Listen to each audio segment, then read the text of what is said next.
Good afternoon. It's Dr. Cortez. Lesson natin today, special topics in FM, financial management. Last time we talked about the cash management, and today let's talk about the receivable management. At this point in time, I know that you already know what is a receivable, mga pautang. Pautang ng business, negosyo niya, no? And we can't avoid receivable sa ating mga business kasi nga may mga customers tayong paying using their credit cards, transfer, yan. So, hindi palaging cash yung bayad sa atin. So, we can't really avoid receivable. So, even big companies like multinational, they really have receivable management kasi you can encourage buyers if they can pay on account or by installment. Sa Pilipinas if you're selling something, may nagtatanong pwede bang hulugan, so it means that mas enticing pag receivable para sa kanila. So this is the topic for today. So once again, I am Dr. Cortez. So hindi pa nakapag-subscribe, pwede bang pa-click yung subscribe button natin. Okay, so ito yung ating mga topics to be covered for today. Of course, receivable management, account receivable analysis, determining the receivable management using financial ratio. So we have only a handful of topics, only 3 topics now. And of course, we have the learning outcomes, the objectives. After the lesson, after this sharing, what are you guys capable of doing? So that is the outcome natin, targeting learning outcome for all the viewers and participants natin today. And so I will hold you responsible for the learning outcomes natin. For example, we will be discussing today, you can be able to discuss later on the ratio relationship, the relationship ng balance sheet and income statement. You should now be able to compare a firm's ratio with those of other firms. That is benchmarking now. That is important that you should know how to compute para maka-compare mo sa mga competitors na receivable mo. Kung compared to them, mas marami bang pautang or mas marami silang pautang or balance lang. Okay, so AR, at this point, when we see AR, be reminded na we are talking about account receivable. To shorten, so AR is account receivable. Money owed to us by our clients or customers. So that is account receivable. Basically, account receivable is an asset of the company. That is resources. No? Ari-arian ng company yan. Kasi siyempre, receivable is pautang. That is good as cash pag nakolekta. Although mas liquid ang cash compared to receivable. Pero receivable is also useful for us. The objective of account receivable management is minimize. So, nagpapautang tayo but we should minimize yung collection time. Baka masyadong matagal yung ating collection time. So, magtatagal receivable sa nagagamit natin sa ating business natatenga, no? Naka-freeze yung natin, pera doon sa kanila. Sa magagamit natin. Ayan. And we also have here a last sentence. Account receivable is often the biggest current asset on the balance sheet. Kasi nagpapautang kasi tayo. Sabihin, pag marami kang pautang, so receivable is the biggest, one of the biggest asset. Minsan, mas marami ka pang pautang kaysa cash. Kasi, iba, nagpautang ka, hindi nagbabayad. So, still receivable. Also, ang target natin dito, although nagpapautang tayo, we should shorten yung collection time, like 15 days ba? Give them discount, no? Give them discount if hindi sila nagbabayad. example, 30 days, sabihin mo, we can decrease, we can reduce 5% sa yung sa aming pautang sa inyo. It will pay us ahead of time. 30 days, di ba? O bayaran mo within 20 days lang. Pabawasan namin ng 5% yung pautang sa inyo. So, sometimes, you will get the offer na bayad ng maaga in exchange of a reduction sa pautang ninyo sa kanila. Pautang 100,000 pesos, 30 days, no? Then, sabi mo, sige, bawasan natin ang ano yan, 10,000. Bayad ka ng maaga, no? So, that is one of our technique, how to collect receivable as early as possible. Kasi pag habang tumatagal, no, yung may chance na hindi makolekta pag tumatagal eh. At the earliest possible time, kolektahin natin. Okay, why receivables management is so important? That is the bloodline. Sabi ko kanina, receivable is as good as cash ng ano. Kasi mga receivable na hindi masyadong nakukolekta, masyadong nagtatagal, no? Inabot ng 120 days, that is not good for the company. Pwede kang mabankrupt na kung hindi ka makakolekta.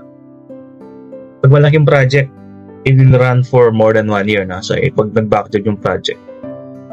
So, you can collect any more the receivable, 1 million pesos. And working capital is one of the most costliest form of capital. So, last time we talked about working capital. Working capital is your current asset minus your current liability. Pag sinabing working capital, ito yung capital na pwede mong gamitin sa mga araw-araw operation ng iyong company. So, mas malaking working capital, so mas maganda for the company. Kaya lang, siyempre, pag marami kang pautang, so meron ka rin mga cost involved sa mga pautang. Example, collecting the receivable. Right? So, wala kang magandang collection, so wala kang cash na magkukolekta. So, wala kang gamitin cash for operation.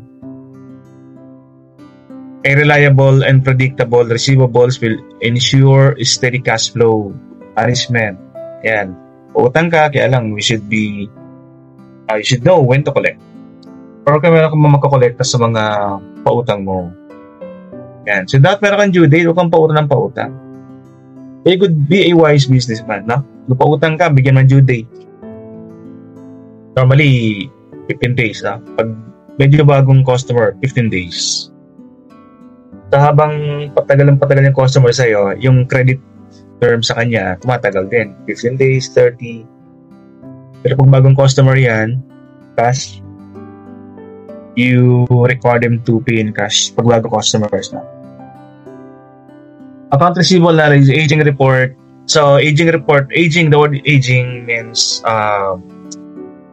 yung bang inaorasan natin through days yung ating mga receivable. We divide the receivables into credit due date.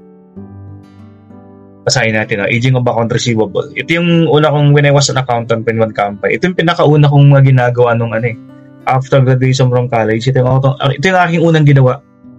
Ito yung aking unang function sa isang company, mag-age ng receivable. Yan, ibig sabihin, dinidivide natin yung mga account receivable natin into days kasi di ba based on the due date so hatiin natin mga receivable natin based on due date.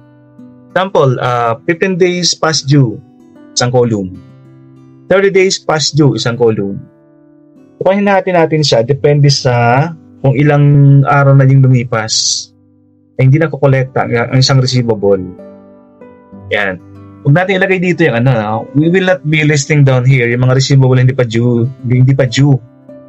Sinusulat natin dito yung mga receivable na lampas na sa due date. Hindi para malaman natin kung dapat naman kolektahin na isang receivable. So may parang basically you should be having a column, an Excel column dito. Example, first column, yung mga 10 days past due. Second column, mga 15 days past due.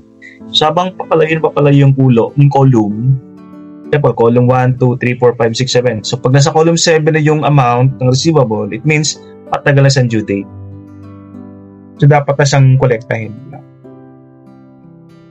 So, an example of an aging of account receivable. Ito yung format. You can use this format. The name of the company is first line, manufacturing sample.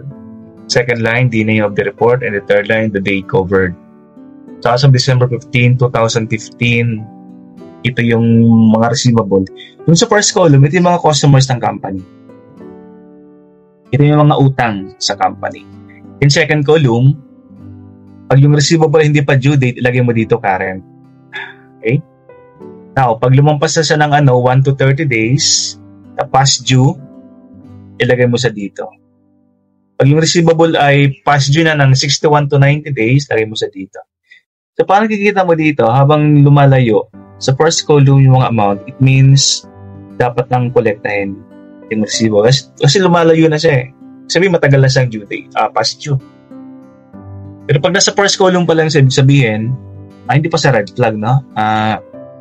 It is still tolerable. Hindi pa masyadong kukolektahin kasi maaga pa. There is one format of aging of account receivable. Pwede nyo gamitin sa mga businesses ninyo. Account receivable analysis, trend line. Ito naman, you can also use this technique, the trend line analysis. You can plot outstanding accounts receivable balance at the end of each month for the past year, and use it to predict the amount of receivables that should be outstanding in the near future. So, madalis ang gawin, no? May mga tools naman tayo sa Excel na just list down the amount of receivable per month. At the end of this, each month, example, January, February, March, April, May. Then click the trend graph. Graph lang to eh. Example, you click the line graph. Then gagawa siyang line graph, no? Basically, line graph naman pinapakita dyan yung pagtaas ng receivable. Ibig sabihin, pag meron kang trend na analysis ngayong taon, you can use that next year to predict. You can compare, no? Yung trend line mo ngayong taon tapos trend line next year or year-to-year level. Sabihin, malalaman mo dyan yung mga anong taon, anong month yung mas malaki, mas mataas ang receivable. That's it. That is it. I have an example. Yes. Mamaya, no? I have example of trend line analysis later on. Account receivable turnover, it means yung pag nakolekta ang isang receivable, that is turnover. So, ilang beses nakokolekta ang isang receivable sa loob ng isang taon, that is the account receivable turnover. Pag madalas, example, 10 times ang turnover, 20 times ang turnover, sabihin, madalas na makakolekta. Pero pag nakita mong sa loob ng isang taon, ang turnover mo is 5 times, 6 times, ibig sabihin yan, 5 times ka lang nakakolekta sa loob ng isang taon. So, that is not good. Diba, sabi natin ang due date nga natin, 15 days lang di ba? So, let's say 15 days. Sa loob ng isang taon, dapat maka 24 times na makakolekta. Turnover tawag natin dyan. Kasi pag sa 5 times lang, so parang every 2 months ka lang makakolekta, every 6 months ka lang makakolekta. Pag 2 times lang ang iyong account receivable, pag 6 times lang yung account receivable turnover, parang every 2 months ka nakakolekta. That is not good. Masyadong matagal yung 2 months. Nakolekta yung mga pautang nyo. Sabi ko kanina, habang tumatagal ang pautang, yung chance na hindi siya makolekta or maging uncollectable or bad debts yan, mas tumataas yung chance. Kung paabutin masyadong matagal. This one is a ratio analysis. The most commonly used ratio is the account receivable period. Account receivable period, ipinapakita na itong account receivable period yung the number of days na isang customer nyo ay nagbabayad sa'yo. Yan. So, ilang buwan ba yung madalas na na collection time mo? Pag sinabi natin 60 days, ibig sabihin? Ang normal time and the average, ang normal time na collection day, 60 days. 2 buwan bago makakolekta, no? So, dapat mga average collection time, mga 15 days, 20. 15 to 20 days. Kasi ang madalas namang credit na binibigay natin 15 days, di ba? So, 15 to 20 days collection time. I know that is feasible, that is enough. Huwag lang mga 45 days, masyadong matagal na yan. And ito, account receivable turnover, ilang beses nakakolekta ang receivable sa loob ng isang taon. So we have a formula here na account receivable, that is the average. So kunin muna natin ang average account receivable ng ating company. Okay, so for ang account receivable turnover, we compute this every year.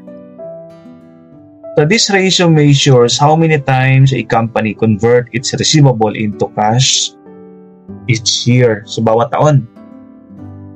Ilang taon, ilang pesa nagko-convert ng cash, ng receivable into cash or nagkakolekta sa loob ng isang taon. That is account receivable turnover. Formula natin, we should get first the account receivable average.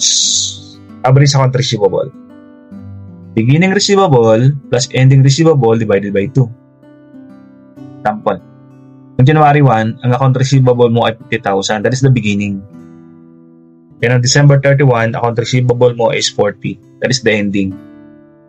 Just add the 2. So you have 90,000 divided by 2. So the average account receivable is 45,000. So 45,000, lagay mo dito sa ilalim. That is your denominator. 45,000. Then, your numerator is the net sales of the company, yung benta. And just divide 500,000 divided by 45,000. And you have 11. So 11 means 11 times. Sa loob isang taon, 11 times siya nakakakolekta ng receivable on the average. Sabihin, in 1 year, 11 times na na-convert ang receivable into cash. So parang halos monthly, no? Halos monthly nangongolekta ka. So that is good. That is good turnover, no? Kasi pag 6 times, masyadong mabagal. 11 times, 12 times, 13 times, okay. Pag 5 times, pangit. Days sales uncollected. Ito nang pinapakita dito. How many days? On the average in 1 year, ilang araw ang binibilang bago makolekta ang receivable? Para kasi masyadong matagal ang collection time mo. So, hindi masyadong maganda for the company. Formula natin, days sales uncollected, account receivable net, that is 405,000. At 405,000.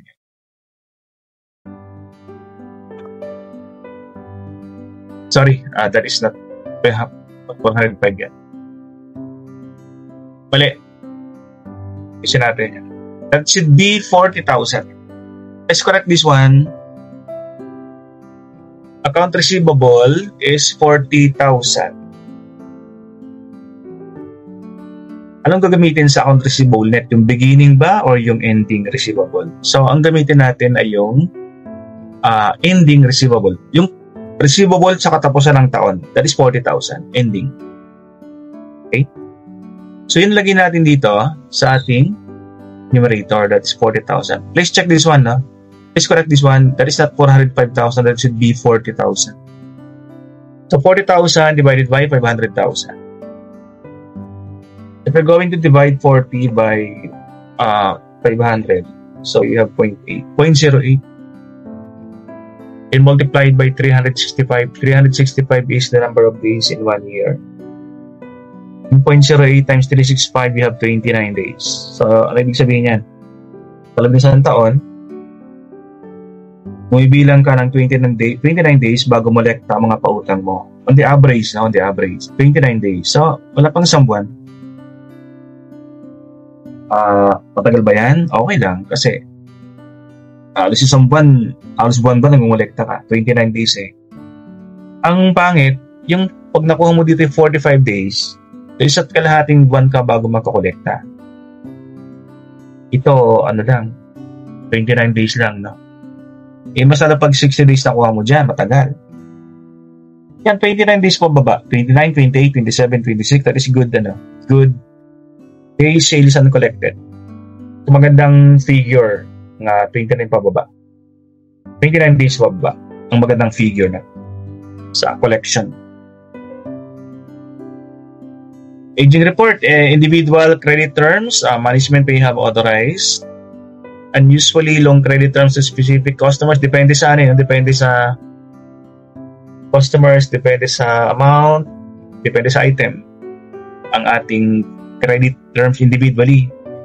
Of course, hindi pare-pareho ang ating credit term na binibigay sa mga customers natin. Right? Kasi pag bagong customer, sabi natin kanina, so COD. Pag yan ay medyo matagal na, sige, 30 days.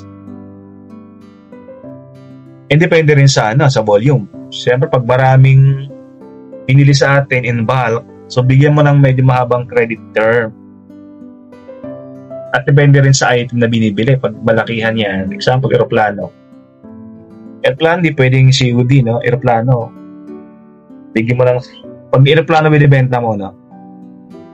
Example, ikaw Airbus. Kung may bumiling aeroplano, may airline na bumiling aeroplano siya dalawa. 5 years to pay. Yan. So, depende sa ang credit term mo, depende sa customers, depende sa quantity, depende sa product na binibili sa'yo.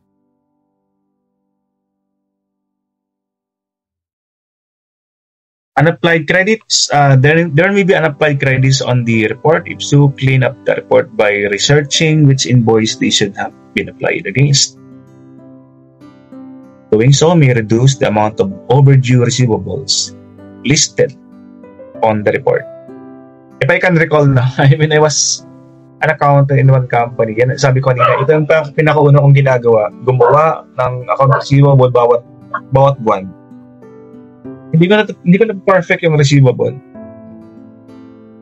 Kasi may mga invoice na hindi na pala binabayaran ng mga customers. Siyempre, pag ikaw if you want to remove the receivable, siyempre bayad. Siyempre bayaran ng customers na. That minsan pala, yung pautang, utang versus utang.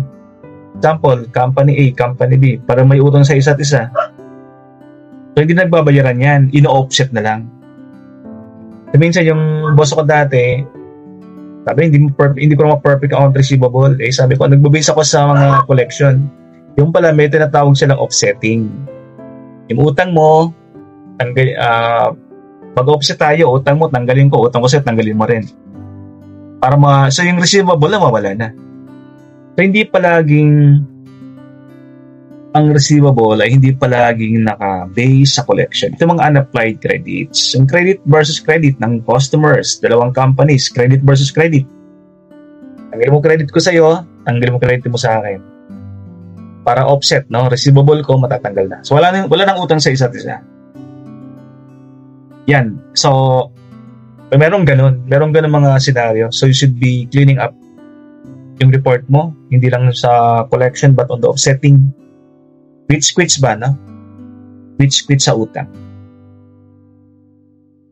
Trend analysis, equal bad debts, bankruptcy. Sabi ko kanina, we should be avoiding bad debts.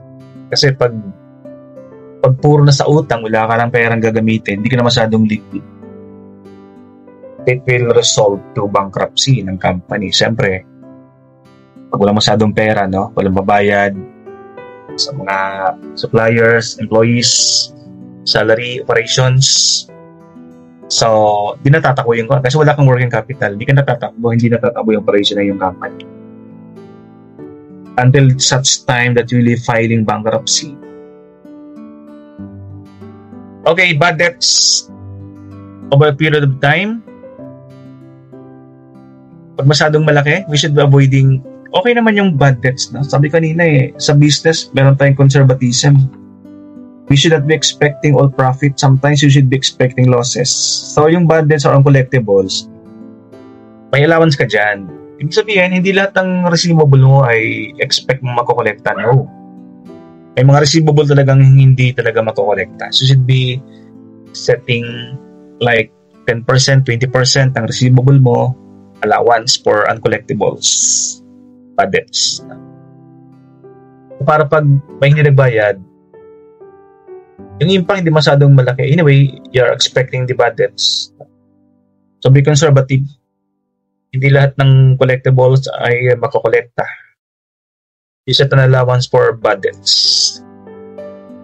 Okay, this is a particularly useful tool when you run the bad debt percentage analysis for individual customers. It can be spent right. So, 20% guys, no?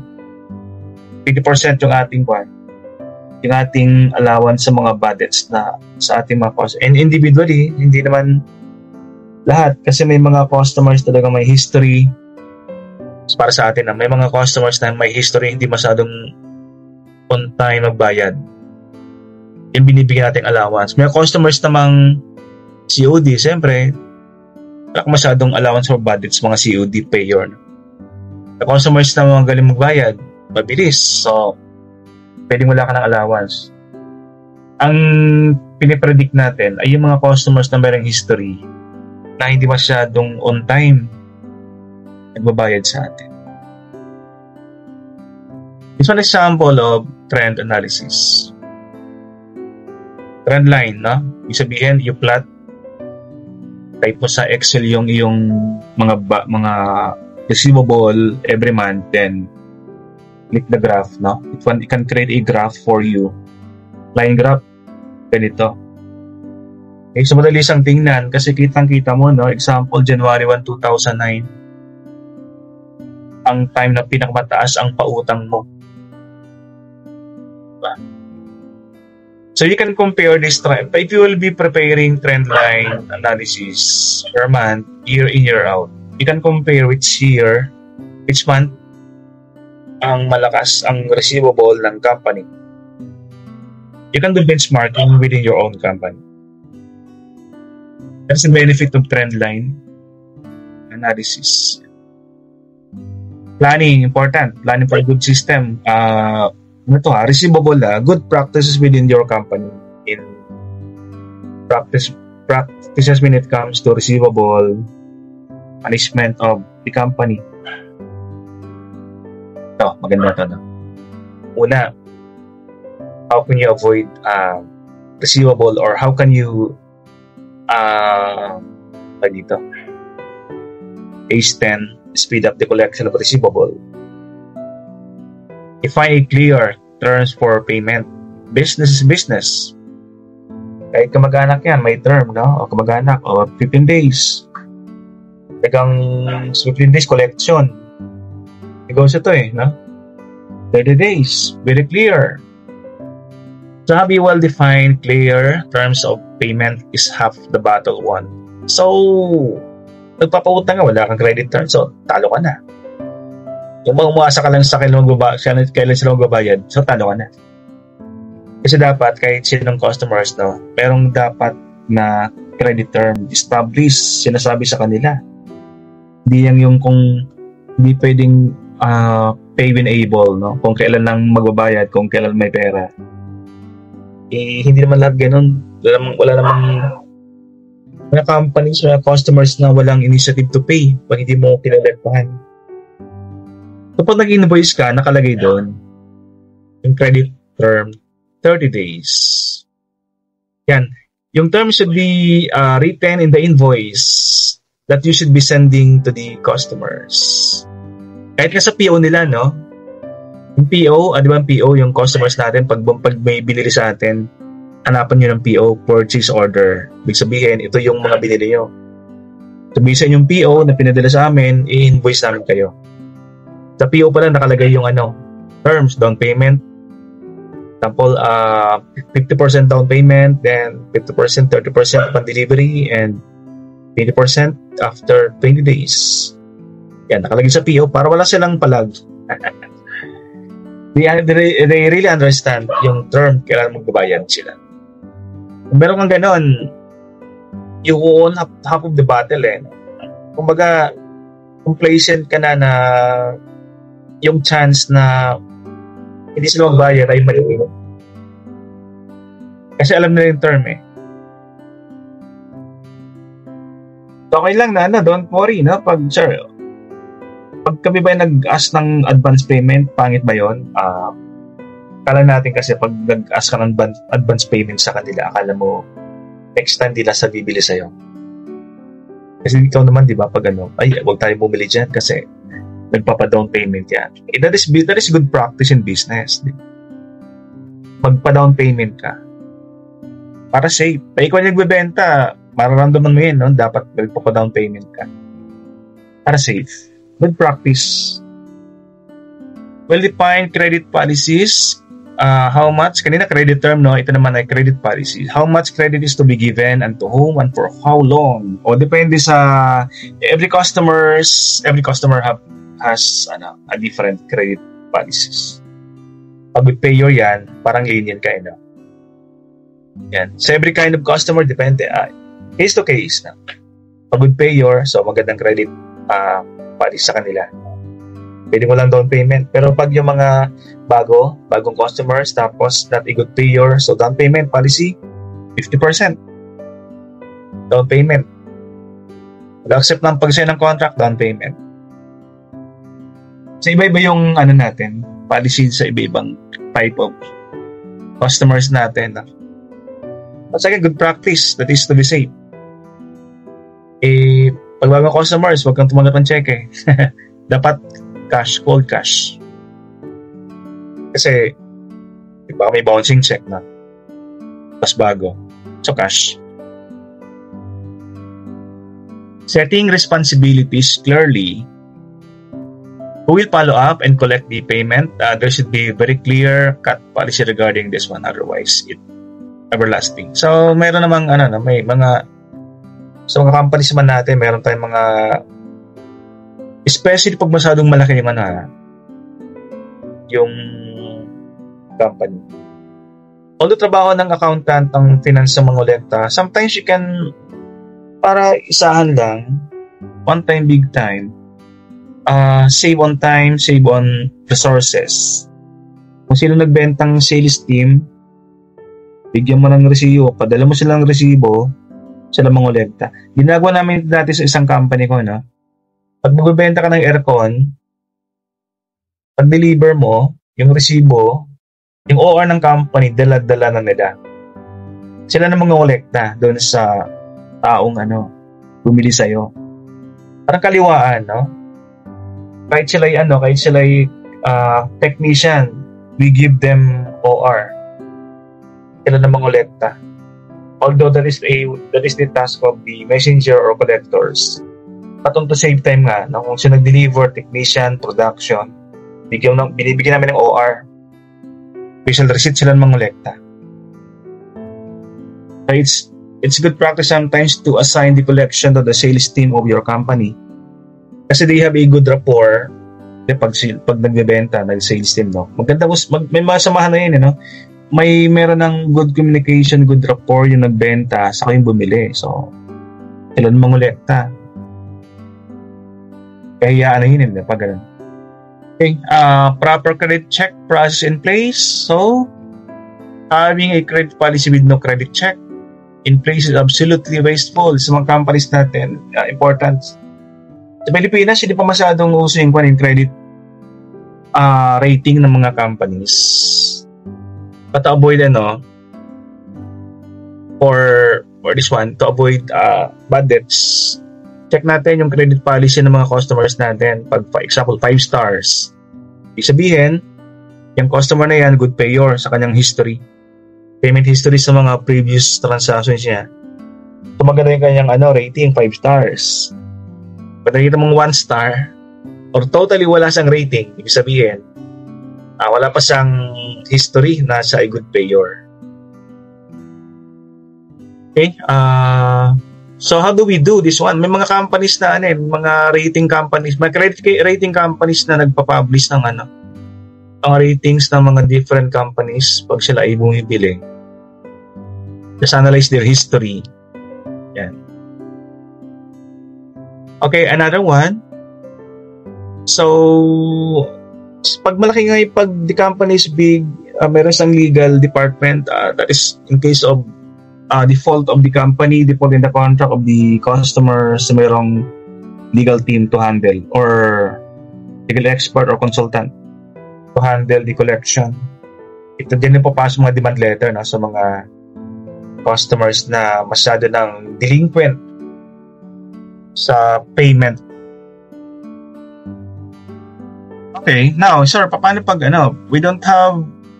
we are a small company, we don't have enough staff to do the collection, do the receivable.